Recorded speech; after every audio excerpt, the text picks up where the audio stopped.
We have two rebuilding franchises featured right now in the MPBL. It will definitely take time as Ken Osicos converts. You see the first quarter field goal story, 8 out of 17, 9 out of 20. We saw Maganda lang no yung separation ng mga games nila. May enough time for them to prepare well. Though you know it's gonna be a tough challenge for them, especially that. more of those. Montero driving kick. Osicos, nice pull up.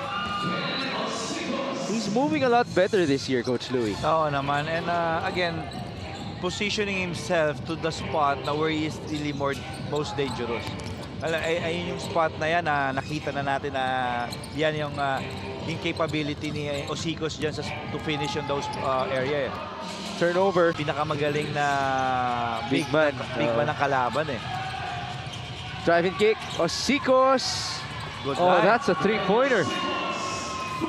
I actually thought that his shooting form was kind of weird as it swung from right to left, but apparently that's all he needed.